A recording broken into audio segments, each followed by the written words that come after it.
It's got Twitch on there, but I don't have a Twitch account. Hmm.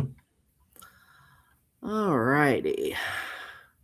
Streaming not allowed on TikTok.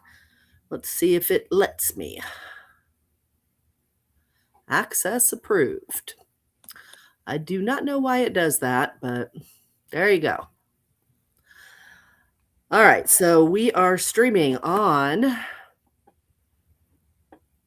YouTube, and it says it's sending. Oh, it won't do that. We can stop that. Huh. It doesn't say whether it's connected to, what do you call it, TikTok or not. It just says streaming on Unfiltered. Okay, well, I'm going to get going. You ready? Yes. Good. You need a hair check? I'm kidding. I do. All right. Good evening and welcome back to Unfiltered Real Talk with Christine and S. Michael. Hello, and how are you? It is February 3rd, 2026, and we made it. Is there a song? There's a song that says we made it, isn't there? Because we've made it. Yeah, but sadly we are limited to public domain You could music. But yeah, sure, I'll play something. So Here we go. there you go. And I say we made it is because, I had surgery and I haven't been feeling well. So I didn't think we'd be here today. But then I found out I have to have surgery again. So the odds are pretty good I won't be here next Tuesday. So I said, you know what? I'm going to try to be here today. So here I am. And of course, Mike's here. You guys need to tell Mike that he should just come on by himself without me. It's okay. I think he can Yeah, keep I wasn't you going guys. to do that last week while you were recovering, but Well, yeah. not that you're not still recovering, but look at you. I mean, you look great and you seem I'm wearing happy and at least one of somewhat my healthy. jeans. So Yeah, I feel like crap. I feel like crap. I'm in a lot of pain, but I am a trooper, right? yes, That's you the way I are. look at it. My hair is bothering me. I didn't style it before I came on. So I'm going to stop playing with it now. No more. How is everybody? Okay, so we are streaming live on YouTube and maybe on TikTok. We're really not sure because TikTok is real finicky to our platform. So we're not sure. But if you're watching us on TikTok, hello. If you're watching us on YouTube, hello. We are very happy to see you all. Let me open our chat. There we go. All right. So, Mike, what have you been up to for 2 weeks? I know everybody knows what I've been up to. I got cut wide open. That's what I've been doing. What have you been doing? Well, I've been splitting my time between, tending to your needs and tending to my clients' needs. He's been I taking care of me. wish I could be with you more often, but duty calls. So He's been taking care of me. He's been very good. Guys, talk about testing the limits of a new relationship. Oh my gosh. Let your brand new girlfriend get cancer, and not just any cancer, but the one that cuts her boobs off. yeah, and that's why, and we've talked about this before, but why I'm so disappointed and shocked that, we discovered from the cancer survivor boards that so many of these guys are leaving their significant others after their surgeries, or when they find out about the diagnosis, or sometime after the recovery process. And it's like, who the hell raised these guys? I No, just don't get it. it's very But disheartening. some people that are like, well, this isn't what I signed up for, or they just don't feel like they can be a caregiver or whatever. But I don't know, man. It's, we've been together for 5, going on 6 months. So to me, it's a no brainer. I mean, but you and I are a little different too. We kind of jumped in with both feet, didn't we? Yeah, we are. And we've acknowledged that. Not everybody moves at the speed of lightning like we do. Or did, whatever. But it works for us, and we are pretty attached to each other. And yeah, I mean, I tell Mike that I am very blessed to have had him in my life, because I can't imagine anybody else going through all of this with the grace and the patience that he has. So he has never made me feel like a burden or made me feel bad, for everything I've had to go through.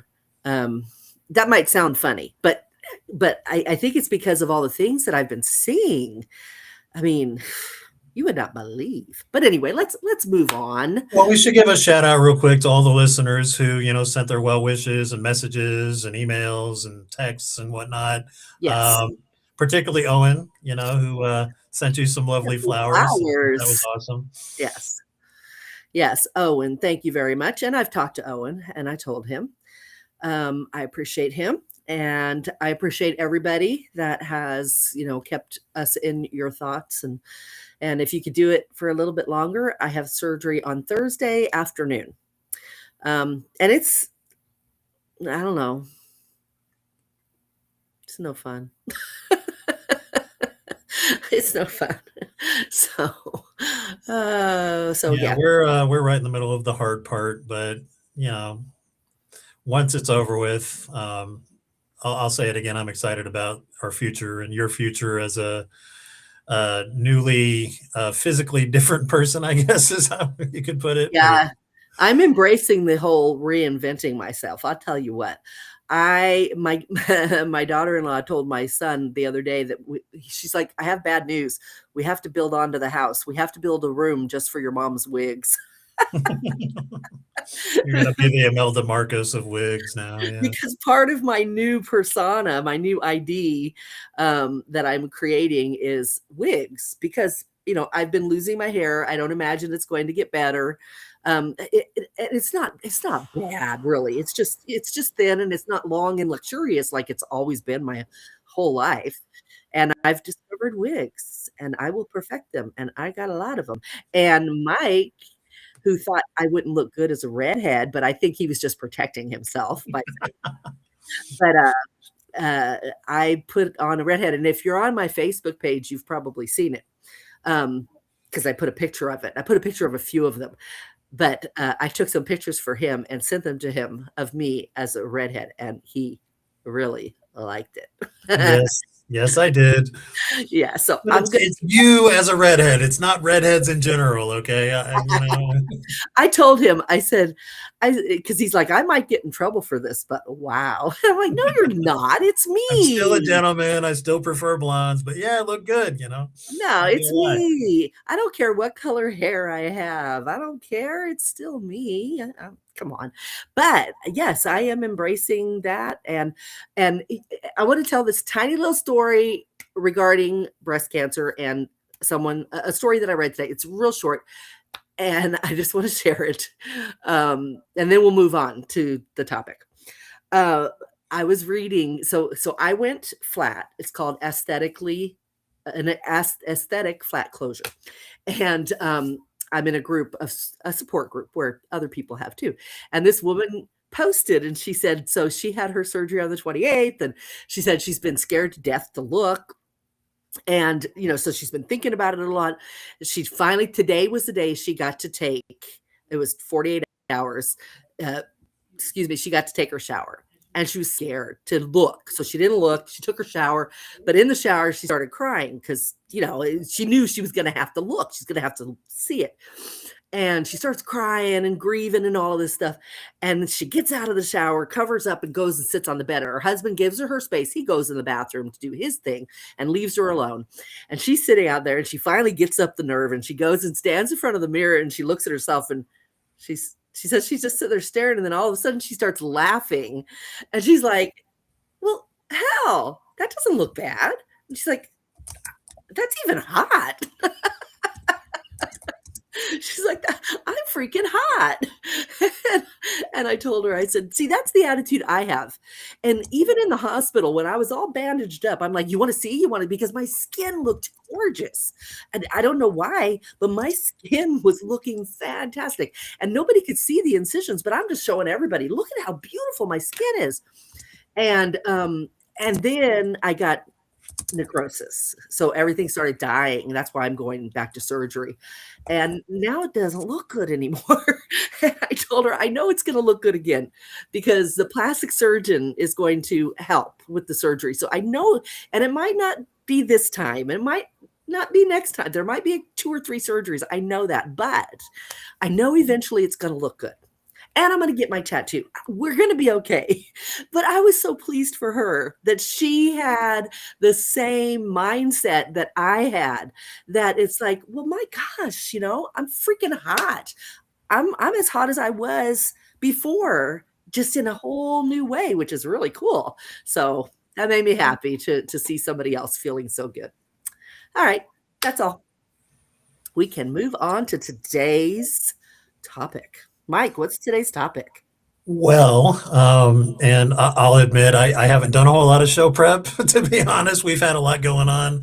I don't think We're we having need an it audit either. where I'm working, so I'm covered up. But on the way over, I thought, why don't we do baggage? Because we've had some interesting conversations about baggage and what is it? Where did it come from? How do we deal with it? How much of it do we expect our partner or dating partner, significant other to deal with? And then, just baggage in general. It's something that's come up multiple times during our relationship. I wouldn't say frequently, but frequently enough that, I thought, hey, that might make an interesting topic. So, Yeah, I think it's a pretty easy topic, honestly, to talk about. When I saw, because Mike suggested it when he was driving over here, and I saw it, and I didn't even have to question. I didn't even reply back.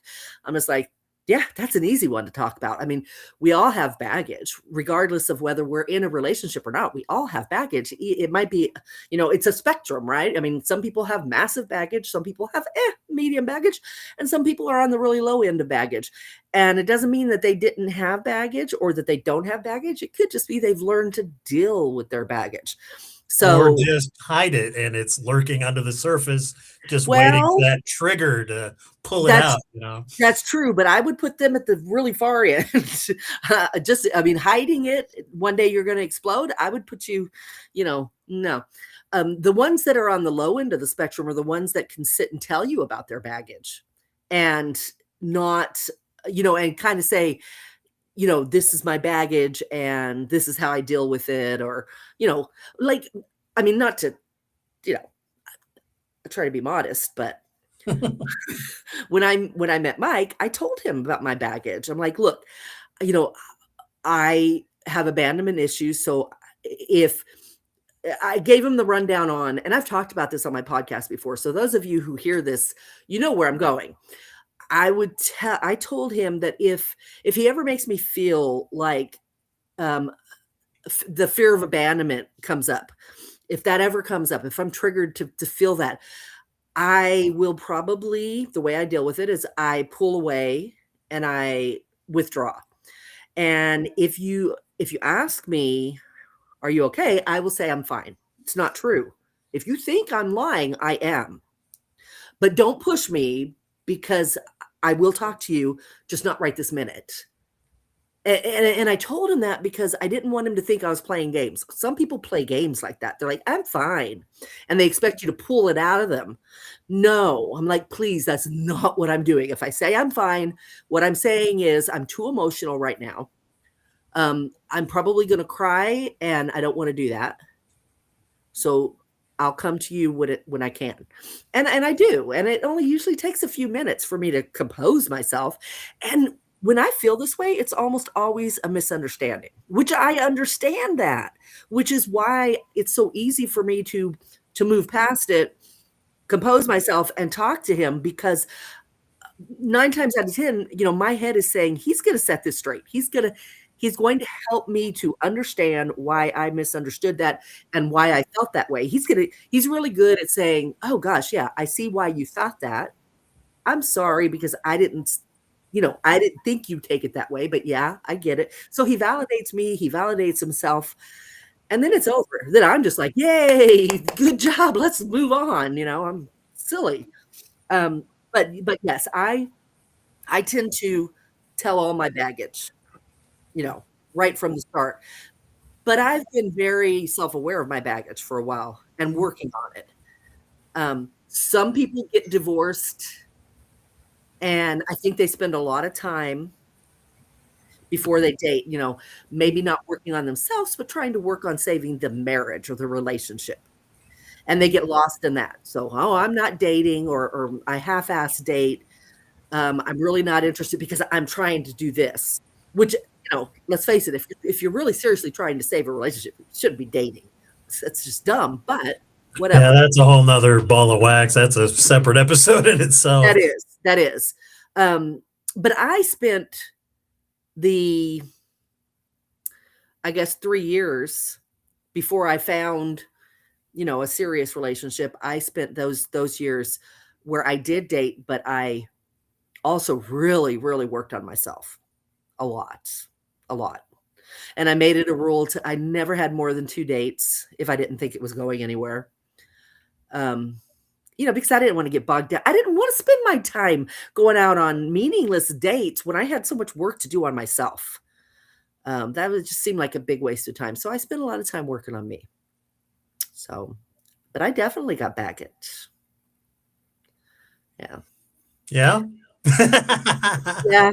And okay, so I'll No. talk a little bit about, okay, so I talked about myself. Now I'll just tell you that in my past relationships, every single man that I have been with has come with baggage. And again, it's just like I said in the beginning, I think everybody's got it. It's a matter of, like you said, do you hide it?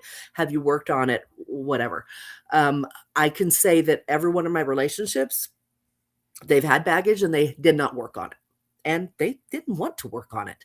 They were, excuse me, but they were big fat assholes about it. And they didn't think there was anything wrong. If there was anything wrong, it was with me. So yeah, I've dealt with baggage in relationships, and all I can say about that is I know everybody has baggage. What I have learned from those relationships is to not get involved with anyone that is resistant to admitting their baggage and willing to deal with their baggage. I had a man once tell me, because I wanted to talk about past relationships and childhood and things, because I wanted to get to know him and his baggage. Was this during your vetting process? Yeah. Yeah. And it was a question I always ask because it allows you to really get to know a person. And he refused. He said, now he came around, I will say that. But initially he told me, no, I do not talk about anything to do with the past because that's the past. It doesn't define me. And he gave me that whole spiel. Ding, ding, ding, red flag, red flag. Yeah. I listened to him and then I told him, I said, okay, well, just so you know, that's a problem for me. I won't date anybody that won't talk about their past because to me, you're hiding something or, you haven't dealt with something because you should be able to talk about your past. No, it does not define you. That is irrelevant to this. Talking about your past does not make it define you. You are bothered by something, and I had a lot more to say about it. And I told him all my reasonings for wanting to talk about it. And by the time I was done talking to him, and the big takeaways were, if you can't talk about it, there's a problem.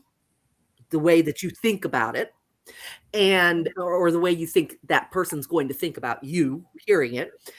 And it's a great way to get to know somebody that you're wanting to date. And he agreed. He said, I never thought of it like that.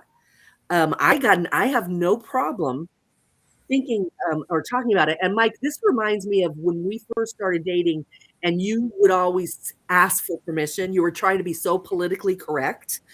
That ended up being the reason he did that. He thought it was the thing to do, to be all, my past doesn't define me. He thought he sounded really progressive by saying that.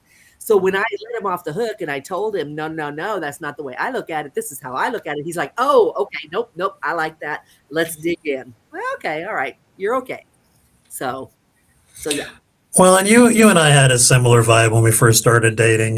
We of course did tons of question asking and exposition about our pasts, but when you specifically asked me about my last relationship, my divorce in progress, I did at one point say, I don't like talking about this. And you didn't give me a whole lot of pushback, but you're like, oh, really? Why is that? And it's like, well, because it's painful. It just happened, and I described it as a failed marriage. And we're like, no, don't call it that. Because, right, nothing is a failure if Yeah. you learn from the experience. So I kind of followed it up with, well, good. That kind of gave me the opportunity to explain to you why I have some baggage. And so that was a good way to roll out my own baggage after we talked about yours.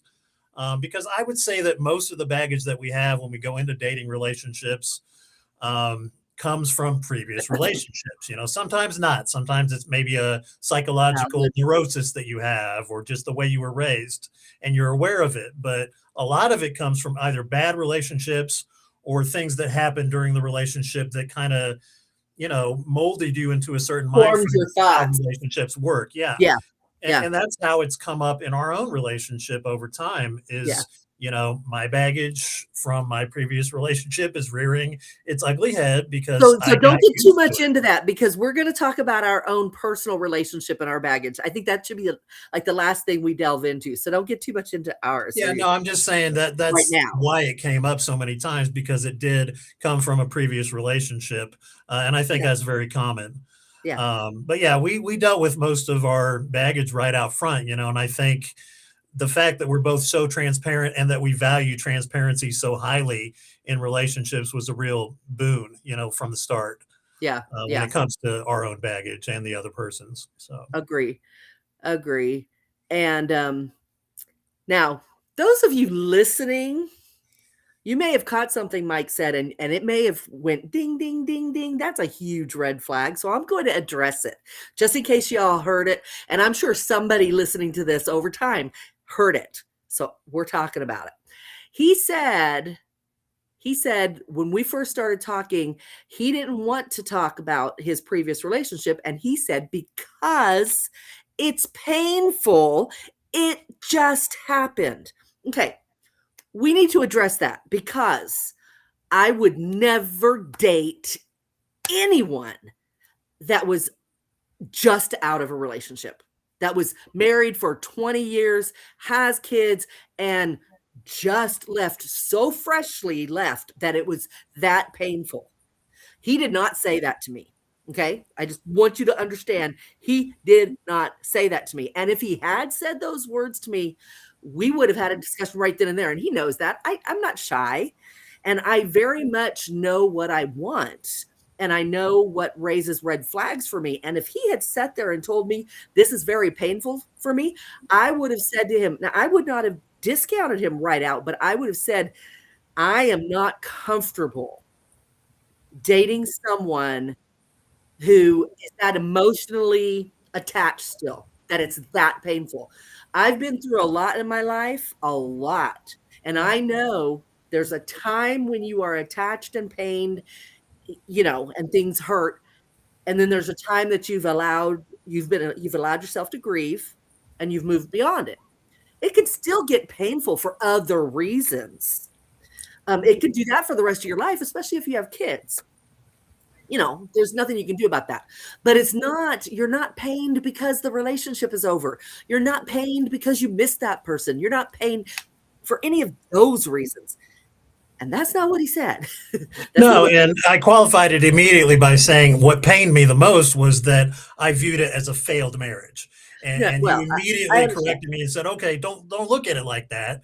Look at it like, it didn't work out, and what did you learn from it? And then we, moved on with the conversation. Yeah, but don't ever date anybody that is fresh out of a relationship. Just don't do it. Just don't do it. Whether it's a death or a divorce, don't do it. Yeah, that's the kind of baggage that is often just insurmountable, such as your experience with the widow. And I With also those. had dated a widow a couple of weeks prior to our first date, and it was a very similar experience. I could tell that she was still clinging on to that relationship, and that I'm not going to stand a chance against this guy. He was with her forever, and she's still very much devoted to him, and he's Yeah. dead, and I'm kind of just a place setting or something is how it felt. Yeah. a placeholder. So Yeah. like if you're a religious person or faithful, or you believe in heaven and all that, then you were just someone to keep her warm here on earth, and then she was going to go be with the one she really loved, for Right. eternity. Now that kind of sucks. And I do feel that way about widows, or widowers. But that's been my experience with them. So, and that's their baggage, that's the baggage they have. And I will say that I think all three of the widowers that I dated, even though they had that baggage, I would say they didn't want it and they were working to be rid of it. But I think that also was in varying levels. I think there was two of them who, one really thought he was past it, but we had a talk. He wasn't. And I didn't say you're not, but I did say, look, you do this and this and this and this and this, and to me it looks like this, but that's up to, you got to go figure that out. I don't want to date you anymore. That's the point.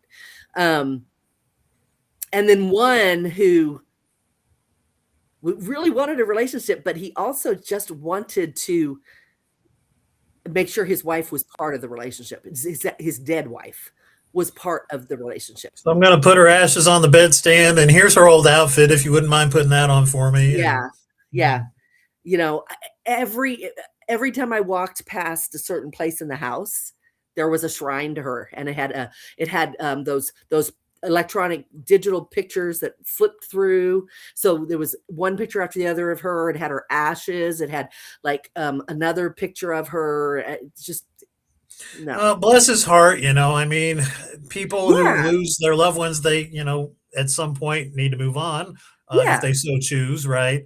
Yeah. But not everybody, I certainly am not capable of being that date who could hold that person's hand and help them through it. If they're not already on the other side of it, it's probably not the relationship for me. Right. And he actually said something when we were together, and he said he had been dating a widow, and he thinks that he told her when she broke up with him. And she said, I'm just never going to feel about anybody the way I did my dead husband. And he said, yeah, but that's perfect for us because I feel the same way. And we understand each other. We've been through the same thing. So who better? We can hang out. We can have a lifelong relationship. We can, have sex. We can do it all. But we don't mind that neither one of us are going to love the other the way we did it. And I told him, I said, well, then damn it, you need to find yourself a widow. I mean, go for it. You are figuring it out. Take care of it. I'm not your girl.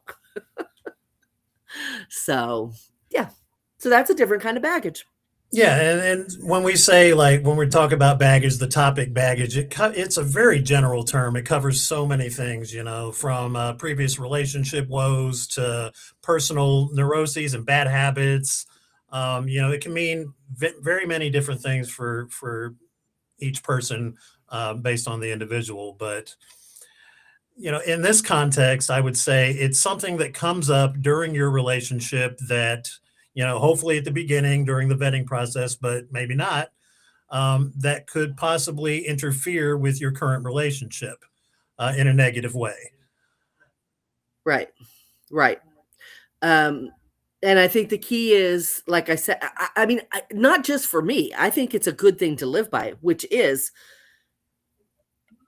we all have baggage. So your expectations cannot be, oh, I have to find somebody that doesn't have baggage. That's not realistic. So the expectation, as far as I'm concerned, and the advice I would give anybody, my kids or anybody asking would be, do not have expectations that they won't have baggage. Just make sure before you get involved with them that they recognize their baggage and are willing to work on their baggage. That they're the kind of person that doesn't get defensive and mad at you when you talk about their baggage. Now, excuse me, that's not saying that when their baggage rears its ugly head, that they're not going to act like an ass. I'm not saying that. That may be part of their baggage. I sometimes act like an ass when I'm triggered by XYZ. Yeah. Right. So I'm not saying that. What I'm saying is that they can acknowledge that they act like an ass, that they acknowledge that it's baggage, that, that they say, I'm sorry I acted like this. That's part of my baggage. I'm working on it. As long as they are somebody who understands it, recognizes it, accepts it, is accountable for it. That's all you can ask for, because I don't think there's anybody out there that doesn't have baggage. I just don't. No, we're all human. We all have flaws and neuroses and, checkered paths and all kinds of things. So I think the key is to be honest and transparent about your baggage. Well, and to be willing to listen to your partner if your baggage has hurt them. Don't tear them down, be open to a conversation, be understanding that because of your baggage, you've made them feel horrible or something, whatever the case is. What more can you ask for? Open and honest conversation. Don't run away from it. Yeah, and be willing to work on it in real time, like a great conversation to have with your partner is, I obviously have this baggage. We had a fight, or you noticed that I was doing XYZ and that's based off of my baggage. So let's talk about how maybe I can get better at that, or how, we can deal with it as it happens, or maybe just, have a cool off period or something, open, honest communication about how to deal with your personal baggage is definitely key to any good lasting relationship. So talking about Mike and I and our baggage. So I'll talk about me first. And my main thing, I believe, that I've had to work on, and I've always worked on, but I've worked on it more with Mike because he I don't know how to say this. I'm going to say it like this. But he demanded it of me. He demanded a certain, he demanded what he knew I was capable of. And we want transparency and honesty. We both said it was important to us. So one of my baggage, as I explained before, is, and it's probably my biggest one, that I shut down. And I don't want to talk about something that's hurt me in the moment. And that was causing issues because I would wait. And like I said, I don't wait long. But the problem with that is sometimes something will happen and then the day will be over and you didn't get an opportunity to talk about it. So it could be a day or two later, and that's really going to tick somebody off, right? It's like, why didn't you talk about it in the moment? So that was an issue with us, because I would do that. And I think I worked on it really quick. Like immediately I was like, okay, I know the solution. I know how to fix this. It's not going to be easy, but I'll work on it. And so I would talk to him and I'd say, I know it's not as quick as it should have been, but I'm working on it. I tried to blah, blah, blah, whatever. I in particular was when I got my diagnosis, and we were watching a movie that, and it's funny because I just got a diagnosis of breast cancer, and I pretty much knew I was going to get a double mastectomy. And he's like, oh, you got to watch this movie with me. And he turns this movie on that, I am not kidding you, is 90 minutes, right? Like a 90-minute movie, and 60 minutes at least was tits. Just women naked, except for like maybe a thong or even one of those harem kind of skirty type things, but mostly just naked, doing the stupidest looking dances you've ever seen in your life. Think Elaine on Seinfeld, just horrible. But who cares if they're horrible dances? They're all kinds of different sizes of boobs in his face. And I sat there for the longest time that I could. Possibly. I tried and tried and tried. He was trying to joke with me and I tried and I couldn't. And finally I felt so bad. I mean, not just because I felt bad, like it was a sign, like, you're not going to have this anymore. And look at him. He wants it so badly. But I also just felt bad that I couldn't put it aside and just be who he wanted me to be in that moment and just laugh and have fun with it. And so I got up and left, and I couldn't talk to him that night. I was way too upset. I went in the bathroom and cried for like 10 minutes. He had no clue. He's just like oblivious, watching boobs. And Yeah, you want me to pause this for you? No, I'm okay. yeah, he's like, you want me to pause it? And I'm like, no. Yeah, and he still didn't get it. So I go in the bathroom, I come back out, and I told him, I said, I'm going to go to bed. And he's like, oh, okay, well, I'll come too. And he turns it off. I'm like, no, stay and watch your boobs. And I actually like, no. Then I actually definitely was like, no, I'm not watching this anymore. No, I don't think I said that. I just said stay and finish the movie. It's almost over. But anyway, the next morning, I mean, I didn't let it go any further than that. And that's not good either. That is not good, because what he like demands of me and what I demand of myself and of him is in the moment. And I apologized to him, and I said, this is the best I could do. I'm sorry. I was extremely emotional. I'm sorry. I just got diagnosed with breast cancer. I'm going to lose my breasts more than likely. And that I was too upset. I couldn't do it. And he understood that. Thank goodness. I mean, I would have understood that too. I don't think there was anything in this world that was going to make me be able to talk to him that night. And I talked to him the next morning. So that is my probably biggest baggage, is talk about what bothers you in the moment, no matter how hard it is. Do your best to try to talk about it in the moment, because when you wait, it just doesn't work. It's like telling your parents that you did drugs when you were a kid and getting punished for it. It doesn't work. I know I'm not big on the woo-woo stuff. I'm not religious. I respect religion and religious people, but for me personally, I don't tend to hearken to that. But I do have enough of a background in it to appreciate the part in biblical scripture where the prophet talks about, don't let the sun go down on your anger. This is advice that he's giving to couples, and it's like, that's actually really good advice, because if you let that stuff fester and, you basically are ending a day on a sour note. I mean, it's kind of common sense too. If you've had any relationships, Yeah. don't let the sun go down on your anger.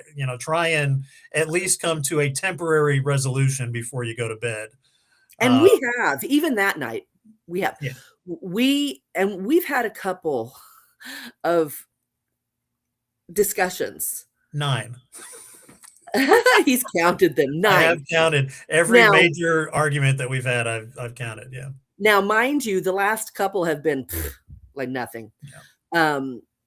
We've progressed, but then we did have one where we thought we had progressed, and then it was a humdinger. And it's like, have we really progressed? I mean, geez. But now we have to talk about Mike's baggage, because part of the reason why we have had these, probably more than part of the reason, is because of Mike's baggage.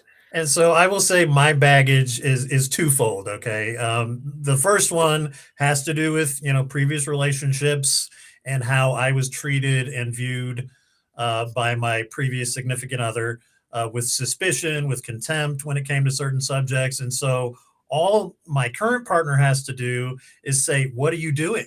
If I'm if I'm on my phone or I'm looking at something on the computer, and it's a trigger for me, because I did it one time.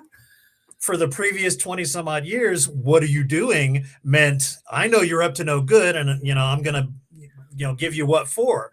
And so my immediate response is, what the hell, you bother me, or why are you asking? Or it was just negative. And she's like, whoa, I just wondered what you were doing. And we really, honestly, pretty early on kind of dealt with that aspect of my baggage. And then the other, probably worse part of my baggage is that I am not good at disagreements. What I tend to do is debate. And I do a lot of that online. I do it on, Facebook groups. I do it in other places online where I have long, drawn out, intricate debates with people, and I use every tactic that I can to win the argument. And usually that involves taking anything that the other person says, analyzing it, dissecting it, throwing it back in their face as to why it's either hypocritical or wrong. Whether he's right or not. Right. Whether he's right or not. I'm just trying to win the argument. Right. And that has carried over into our 9 arguments that we've had. Not that we don't argue about little things here and there, but we've had kind of 9 really major ones. And could you imagine somebody who claims to care about you trying to destroy you in the moment, because that's what he does. It's like seek and destroy. And that's exactly how I feel. I feel like he's seeking and destroying. And I told him that the last couple of times I've gotten to the point. This is good, though. This is actually a great way to deal with a debater. The last two times that because I see it coming, he's got a pattern. And as soon as he starts in, I just looked at him and said, fuck you, Mike. And then it's I'm not doing it. What do I do now? I got nothing left to work with. So yeah, that shuts down the argument real quick. I'm not a person who says fuck you to somebody that I care about. I mean, maybe kidding, but to say it in anger, I have to be really like at the end of my rope. And we got to the end of the rope pretty quickly with this behavior. Hey, Christina. How are you? Good to see you. Christina, you got any baggage you want to share? We're talking about our baggage tonight. Yeah, you're going to have to, I don't know if you've been here the whole time, but if you haven't, you're going to have to go back and listen to this. We're talking about Mike's baggage. No, I got baggage too. But our baggage, I don't think, is insurmountable baggage. And I think the main reason for that, besides the fact that it's not anything earth shattering, like, I've got, secret devices off to the side somewhere that I'm up to, like terrorism or drugs or sex with other people or whatever, is that we deal with our stuff. I'm gonna have to sit back a little. Oh, okay. Sorry, my incisions are hurting. Sorry. No, that's all right. I would just say the main takeaway from our 9 arguments that we've had is that pretty much each time we've learned something about each other, about ourselves, and we've had kind of strategies to deal with it moving forward, so that it doesn't seem like, yeah, I recognize you have baggage. Doesn't look like it's ever going to change. Maybe we need to reassess this relationship. It's not that kind of thing. No. Because we recognize it for what it is. We deal with it in real time. We typically don't let the sun go down on our anger. If we do, we deal with it right away the next day. So, yeah, I mean, that's how you deal with baggage. But I would be curious, to hear from our listeners. Have you been in a relationship with somebody who has insurmountable baggage, and at some point you just had to say, I've had enough of it. We've tried, I gave you chance after chance to deal with it. You're never going to change. And I think there's an extra risk, in particular, dating after 50. We've talked about this before, where the person you end up with is not likely going to change a whole lot from who they essentially are. And that would probably include whatever baggage they have. By the time you're 50, unless it's very recent baggage, such as losing your breasts, to cancer, you've had plenty of time to work on yourself and your baggage, and you're pretty much the person you're going to be for the rest of your life. Well, Christina says she was in a 28-year marriage, so she really doesn't have too much baggage. And we talked about the fact that you didn't even have to get your baggage from a relationship. You may go into your first relationship. You've never had one other than, high school stuff, or preteen stuff or whatever.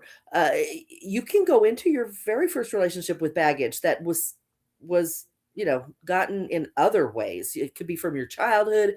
It could be from college, school. Lord knows, there's so many places where you can pick up baggage in your life and take it into a, romantic, intimate relationship.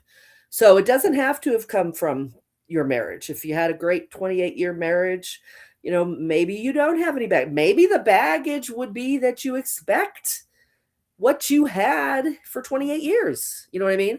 And you can't fight it. That is baggage. It's not necessarily bad baggage, but it would be considered baggage. I think if you were, and of course I'm just being hypothetical here.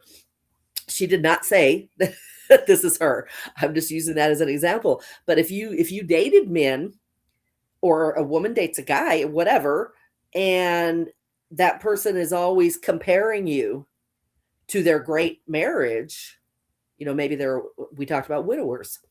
That's not going to feel good to the person that is having to listen to it, having to, stack up to live up to the marriage partner that was so great. Um, so that would be baggage. There's all kinds of different baggage that we can have. For me, my abandonment baggage, that is baggage I brought to my very first relationship. I got my abandonment baggage from my parents. I did not get that. I got that from my family. I did not get that from a relationship. Well, not a romantic relationship. Um, Now my trust issues, well, my I had trust issues from my family as well, but I developed, um, other types of trust issues, which I don't know if I would have, other than the fact that every man, that I was with cheated on me, so, of course, I had trust issues regarding that. Um, and what I've learned is that I had to work on me and the way that I look at those things. And what I learned was that I have to vet the person, that I'm gonna be with better. And the first thing I needed to do was learn what a good relationship looks like to me. I really didn't know. So I started looking at other relationships, and I started paying attention to everything going on around me, and I would look at a relationship and say, well, I like that aspect of what just happened. I like that. That I would like to see in my relationship. And then I'd see something or I'd have a memory of something and I'd say, I don't want that. So I developed a really keen sense of what I want in a partner and what my relationship should look like. Some people found that they considered that baggage, um, because my standards were so unrealistic and high. No, they weren't. They really weren't. It was just that most people haven't taken the time to figure out exactly what they want. And if they did, they would sound just like me. They would know exactly what they want, and people would be saying, "You're a pain in the ass. You are unrealistic." No, they're not. They just know what they want. Okay, so like maybe Kristen's guy that she's with now or been dating, she said, I've just started dating and I recently met someone with a lot of baggage. And I've realized that I've lived like a queen for 28 years. So now I have high standards. And so this Nothing other wrong with guy, that. is probably like, yeah, that's actually a form of baggage in itself. You have these It high is. expectations. It Maybe not everybody can live up to those expectations, and so yeah, you got maybe some soul searching to do. Like, can I live with? correct. Correct. But Christina, that is what I was just explaining.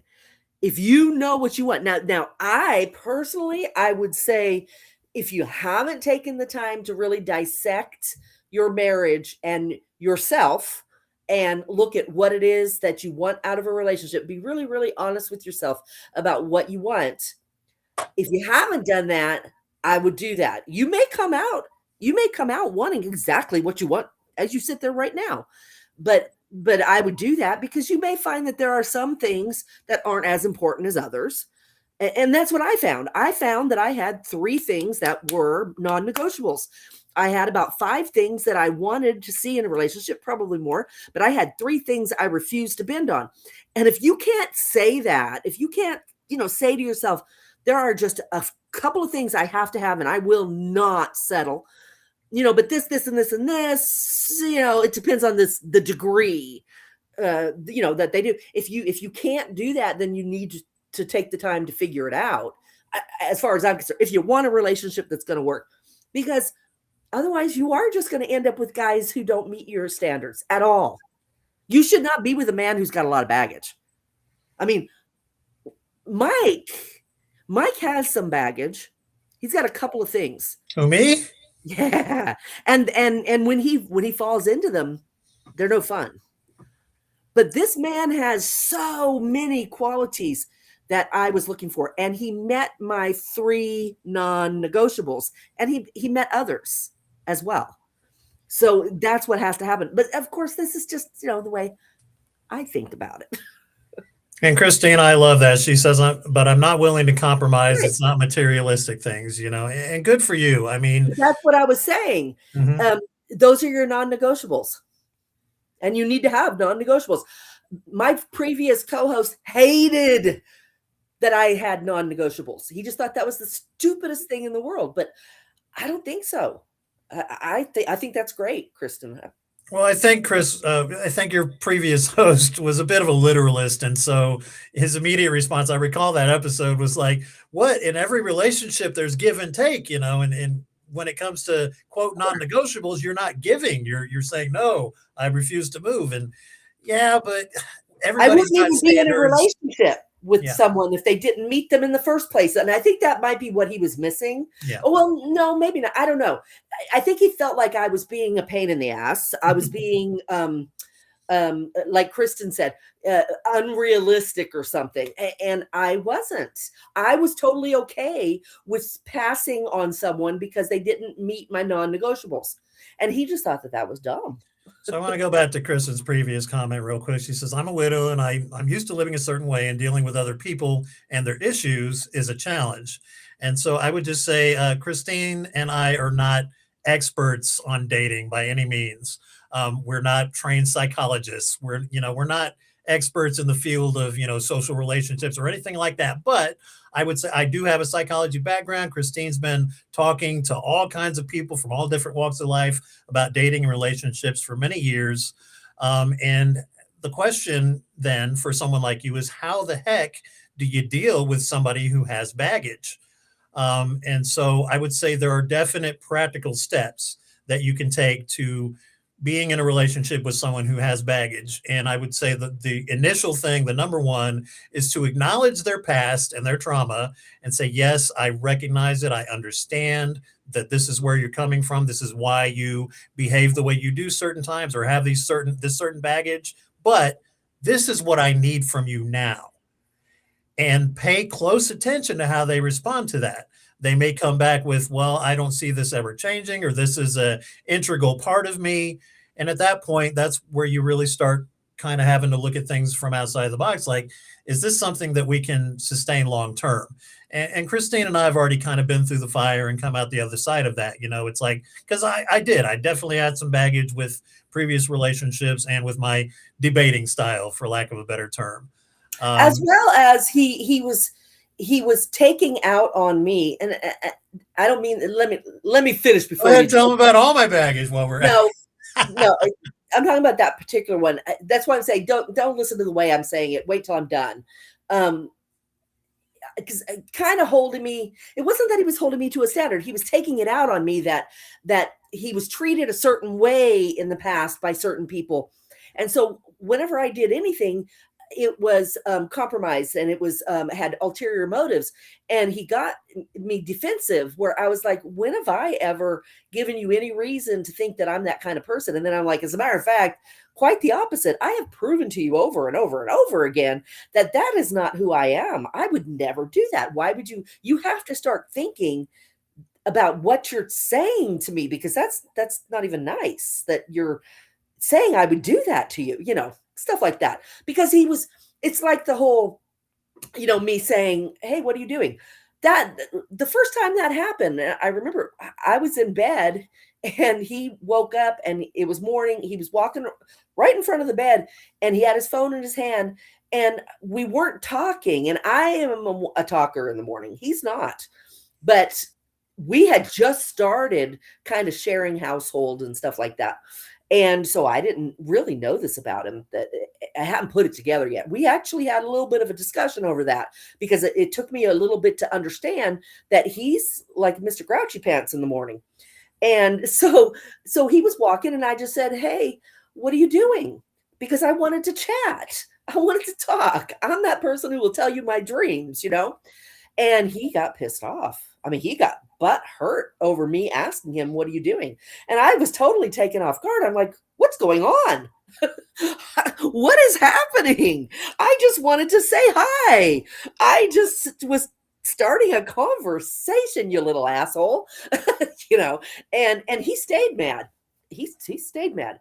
I actually think it took him a few days before he explained to me what was going on, because he didn't want to talk about the fact that he was mad. He kept telling me he wasn't. I wasn't mad. I wasn't mad. So yeah, that was a little bit of baggage. One thing I wanted to say to Kristen about what Mike just said. Um, I agree that if you're trying to have a relationship with somebody who's got some baggage and you're having trouble with it, what he said, I think is a great way to deal with it. Because like I said earlier, you want to look for the signs that they're open and willing to talk, and that they're not defensive. They acknowledge, yes, I did that, or yes, I have baggage. And if they're not, that's a problem. But I think Kristen is smart enough. She sounds like she really knows what she wants, and she's a woman, so women tend to be a lot more pragmatic about things. And I think that she is like me in that she probably can vet someone and not get involved with them. Now, I say that even though she just said that she started dating someone with a lot of baggage. So I'm putting some. Right. Well, we don't have all the details either. Could be a situation like ours where, yes, Mike has a little baggage, but he's got all these other qualities that kind of outweigh that and Well, makes it. she said a lot of baggage, but you're right. You're right. It could be that she did vet him very strongly, and he met her non-negotiables. And if that's the case, I mean, I did that with Mike. And of course, I didn't discover his baggage until we were involved. You don't typically. Not everybody is like me that just spits out their baggage all over somebody when you meet them. So it took us a while to, you know, to figure out his baggage, me to figure out his baggage. I wasn't going to bail on him at that point unless he didn't take accountability for it. And we didn't work through it. Then I would have 100%. And I hate being in that position. Well, and working through it doesn't mean that you just accept the person's baggage and you move on. I mean, you can walk alongside someone's baggage, right? You can be beside them and help them, but you shouldn't be hauling it for them. You shouldn't just No. be like, okay, I guess this is the way things are, and I've got to, this is my new normal. No, I mean, no, you should be able to live your life the way you live your life. You should not be bending over backwards to change yourself to fit somebody else because they have baggage and aren't willing to change. You know, it's up to that person. Do you want this? Do you want to be in a relationship with me? Because if you do, I can't be in a relationship with someone that does that to me because of their baggage. So that means that this needs to be worked on. I'm plenty happy if you need a sounding board, if you need to talk, or I'm here to support you. If you want to go to therapy, whatever it is that you need, we can walk through this together. Excuse me, as long as you're willing to acknowledge it and say, good for you, Christina. She said, I wasn't dating, just talking. I mean, that's good because, now you're not emotionally invested and, in an awkward situation where you have to, make that big decision. Am I going to be able to deal with this guy or not? So, see, exactly. See, she just said that she realized through talking. See, okay, and Kristen, Mike and I keep going back and forth. He'll call you Christina, I call you Kristen, and then I'll call you Christina. I'm just reading what's on the screen. So. But anyway, I started calling you Kay for a while. I might go back to Kay. What was I going to say? Let's see. Person wasn't. That is why when I dated, okay, this is a little tricky, but I bet Christina will get this. I started doing this thing where when I'd start talking to a guy, I would tell him, he'd say, inevitably, unless it's Mike, he would say, do you want to meet this Saturday for coffee or a drink? And I would say, gosh, I'm going out of town this weekend. Can we keep talking and can we meet the following weekend? And they would always, one time the guy's like, I'm going out of town the next weekend. And I let it ride. I'm like, well, I guess we'll just have to keep talking and get to know each other. And then we'll meet when you get back. And we did. So I would do that. And if they were not willing to have a text relationship with me while I was out of town for the week, then I didn't want anything to do with them because that communication level is something I want genuinely from someone. Mike is a man who loves communication just like I do. And if I had done that to him, and I didn't, but there's a reason. We talked for 3 weeks before we met. So I didn't need to do that to him. But if I had, he would have been 100% into it. He would have he would have called me every day. He would have texted me every time I text him. It would not have been a problem. And if it was a problem, I said adios. And guys had a problem with that. Guys are like, I don't, I'm, and ladies do too. I don't want a texting relationship. Well, you know what, buddy? That's not what I want either. But communication is a part of the relationship that's going to be good for me. And in this day and age, when you're away from each other, it's nice to be able to stay in touch. And I want a man who's curious. Hey, babe, what are you doing? You know. So that's so I would just have a little bit of additional practical advice for anybody, maybe not like Christina, who hasn't entered a dating relationship with someone who has the baggage. But if you do find yourself in that situation, look for patterns. Don't just listen to them say, oh, I know I've got this baggage. I'm working on it. I promise you that I'm going to take care of this and it's no longer going to be an issue. And Christine did hear that from me the first couple of times. It's like, oh, I know this is bad. We need to fix it. But actually look for, are the apologies followed by actual adjustments? Yeah. Words and actions. You need both. Do the conflicts when you get into those, I like to call it the tunnel of chaos. When you enter that argument zone that gets ugly, do they get faster? Do they resolve quicker over time? Or do you tend to drag out? And is it consistently longer and longer? That is a bad sign. And I will add this. You should be able to look at the person you're in a relationship with, that the one that's doing that, that's trying to work on it. You should be able to look at them and say, I'm not doing this. You're doing it again. I'm not doing this. It's gone on too long already. And their response, they may just stop talking. Like Mike, my new thing of telling him fuck off, that I'm not doing this, has shut him down. But he shuts down. He stops talking. And the first time it happened, I thought he got pissed. And he may have, but it wasn't just that. It made him stop and think. And it didn't take him but a few minutes to come back. And he's like, okay, fine. He's like, fine. I might have got a little too passionate and a little bit too this and that, but we need to talk about this. I'm like, hey, I'm okay with that. But I'm not doing that. I'm not doing that. And I would say the biggest red flag, if you do find yourself in that situation where the person's got baggage, they're not dealing with it, and you starting to question your own sanity, is look for, does their baggage make you anxious? Are you guarded? Are you self-silencing? If all that is true, you are starting to become a victim. This is bordering on abuse. So get the fuck out of that relationship if it's if it's dating or whatever. Now, if you've been married for 20 years or whatever, yes, go to counseling, do whatever you got to do.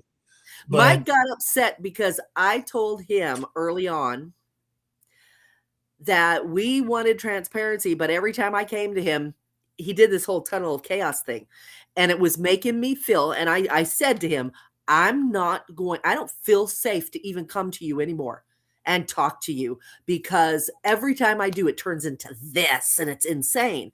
And that really upset him. And I understand that. I totally got it. But he's like, you can't say now, that. By every time, she means 9 times. But yeah. We don't do it all the time. I mean, we have more peace than anything else. We have tons of fun together. But it was a sobering enough statement that I'm like, oh my God, this is worse than I thought. Yes, let's deal with this in real time. Yeah. So, and we have. It's especially the past couple of times, it's been great. She basically just says, you know what, fuck you. I'm not talking to you about this anymore because you're being douchebag, Mike, and that pretty much sinks in immediately. And I'm like, oh, okay, yeah, you're right. I mean, I think the last time I even said to him, I am not going down this fucking tunnel with you. I'm not doing it. It's no fun. I know you have fun doing this. I don't have fun. I'm sorry. I'll debate with him. He's fun to debate with, but not in an argument. No. Seek and destroy. No, not someone you love. But yes, you may find yourself in that situation. And then what if they don't change? Yes. And the relationship, it does not mean that you're a bad person or that you don't have empathy for them or that you don't care about their trauma.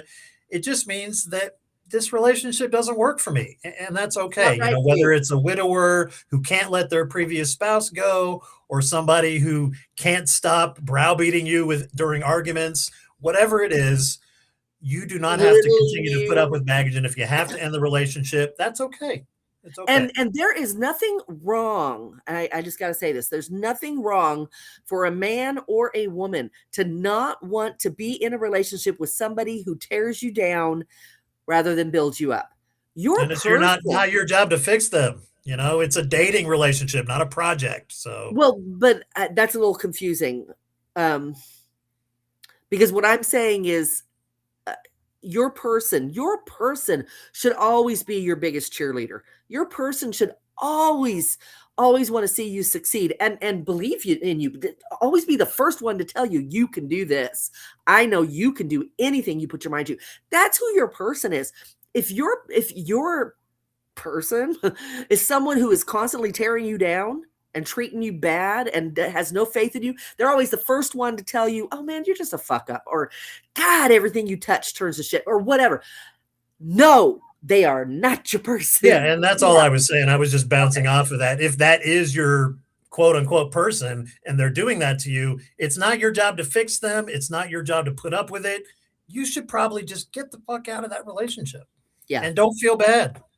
Well, that's what I mean. People feel bad about leaving a relationship even though they are in a relationship that is so toxic that they know they can guarantee, they can set their watch by their partner telling them what a piece of crap they are. It's like that is not a good Yeah, no, relationship. life's too It's short horrible. for that shit. And you know, we're over 50. A lot of our fans are, a lot of our listeners are, Yeah. and life is definitely too short to be putting up with that stuff at this stage in the game. So, Yeah, you got out of a bad relationship. Why the hell are you going to jump into another one, right? Take the time. It took me a good year. or you got out of a good relationship and you know what a good relationship looks Right. like. Don't settle. You know, trust me, Exactly. there's Exactly. someone out there who can Exactly. meet your standards. So, Christina knows Christina, yeah, what, don't give up hope. yes, she knows what works for her, which is perfect. I did not know what worked for me, which is why I kept choosing the wrong people. I took the time to figure out what kind of relationship I wanted, and I went for it and I found it right there. It's right there. So, I have never met anybody that does the things this man does. And everybody told me that I lived. Oh, you froze. Let's see if she comes back. Yeah, she basically was saying before she got cut off. Oh, Oops. there you are. You came back. Yay. I saw it said, oops, you're disconnected. Sorry, guys. Yeah, I was just saying, yeah, I've never met anybody that's met my, expectations. Oh, and everybody told me that I was being unrealistic and that there was nobody out there that could meet my expectations. Bullshit. Bullshit. Don't let people tell you that whatever it is that you've designed, But I however will you, qualify that with there's nobody but me who can meet all her expectations. So that's right. if you're getting thoughts, yeah, you get them out of your head now. There is somebody out there for you, even if, 9 times out of 10, people look at your desires and say, you're crazy. You're never going to have that. Really? Well, you know what? There are women out there and men out there who believe that couples don't French kiss. They believe that's just shit you do in the movies. I've never known anyone like that. I thought that. I thought that when I got halfway through my 23-year marriage, I gaslit myself because I missed it so much that I gaslit myself I just told myself, people don't do that when they're married. What about you, Mike? I have no idea what you're talking about. I do seem to recall a brief conversation we had at the beginning of our relationship where I said something along the lines of, I don't really do, the tongue thing, He told me I don't use my tongue when I kiss. And I'm like, but I think by day 2, we were past that. So I told him, I'm like, you kind of got over that, didn't you? now, I'm like, baby, you can't get enough now. Yeah, I knew something was wrong. Again, baggage. I was in a relationship where we didn't do that, and hadn't done it since high school. And that was when it was decided we're not going to do that. Okay. I can't comprehend that. I can't comprehend that. And it's a damn good thing that he knows how to kiss, because otherwise, I don't know that we would have stayed together. Really? That's the only reason you're with me? No, but it would have been a big one. It could have been a deal breaker. Okay, It fair could have. enough. It wasn't on my non-negotiable list, but boy, it's a big one. It is. Well, on that note, we are coming up on our hour, and again, I want to thank personally everybody who reached out to Christine to wish her well during her initial surgery, and I would encourage you all to do the same. Go to our Facebook page and leave a message, or send us an email, because she's having a follow-up surgery this Thursday. So yeah, just thank you Happy. all for tuning in. Work on your baggage. Don't put up with too much baggage from your person or your partner. If you need help figuring out what your baggage is, I'm not a doctor, but boy, I'd be happy to help you. We can talk. We can chat. I'll figure it out. Christina's with you. She says, I think kissing is important too. You probably like Yeah. that. What is it? Cher, the saying, it's in his kiss. That's how you know. See, Christina's a smart lady. Yeah. I knew she was smart. I'm outnumbered now. I know better than to argue. All right. Well, Christina, thank you for the comments. As always, I love that you're here and that you talk to us. Thank you so much. I hope you have a good week. And I am sure that I am not going to, well, you know what? I can't say I won't talk to you guys at all between now and, I don't know, the end of the month of February. But if I talk to you, it will be on TikTok or on our Facebook page. And the Facebook page is the same name as this. It's a group. Just join the group. You don't have to do anything special. You don't have to be approved. You just join. Or if you have a longer message and you want to email us, you can reach us at unfiltered real talk with Christine at gmail.com. Or if you got something really spicy you want to talk about, send it to me at shitlesspodcast@gmail.com. And I'll share it with Christine. But yeah. Maybe. All right, guys. Yeah. All right, guys. Well, thank you for being here. And like I said, I will talk to you on the Facebook group. Please join. I'll reply to emails. Even though I'm having surgery, I'm going to be laid up in bed. I'll be bored. I'm taking drugs. So that does not put me to sleep. It makes me amped up, doesn't it, babe? I want to talk. It's fun. Yeah, we keep it unfiltered. So yeah, everybody keep it unfiltered, keep it real. We'll see you next time. All right.